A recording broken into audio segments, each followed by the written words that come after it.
প্রধান উপদেষ্টা প্রফেসর মোহাম্মদ ইউনুস ইনকিলাব মঞ্চের মুখপাত্র ও ঢাকা ৮ আসনের সম্ভাব্য স্বতন্ত্র প্রার্থী শরীফ ওসমান হাদির পরিবারকে তার সর্বোত্তম চিকিৎসা নিশ্চিতের আশ্বাস দিয়েছেন। শনিবার সকালে রাষ্ট্রীয় অতিথি ভবন যমুনায় ওসমান হাদির ভাই আবু বকর সিদ্দিক, বোন মাসুমা এবং ইনকিলাব মঞ্চের ৩ নেতা আব্দুল্লাহ আল জাবের, ফাতিমা তাসনিম জুমা ও মোহাম্মদ বোরহান উদ্দিন প্রধান উপদেষ্টার সঙ্গে সাক্ষাৎ করতে এলে তিনি এই আশ্বাস দেন।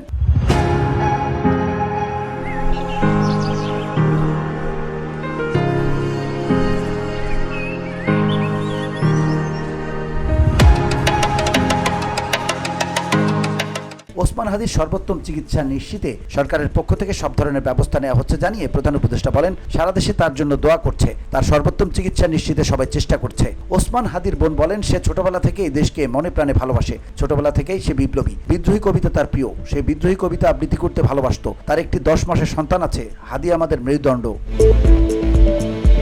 তিনি আরো বলেন, ওর অনেক কাজ, ওকে বেঁচে থাকতে হবে। আপনারা বিপ্লবী সরকার, যে করেই হোক জুলাই বিপ্লবীদের বাঁচিয়ে রাখতে হবে। অপরাধীদের দ্রুততম সময়ের মধ্যে গ্রেপ্তারের দাবি জানিয়ে ইনকিলাব মঞ্চের নেতা জবাবে বলেন, 5ই আগস্টের পর অনেকে বাসায় ফিরে গিয়েছিল, কিন্তু ওসমান হাদি বাসায় ফিরে যায়নি। সে জুলাই বিপ্লবকে ধারণ করত এবং জুলাই বিপ্লবের জন্য দিনরাত কাজ করছে। VOD Bangla news desk.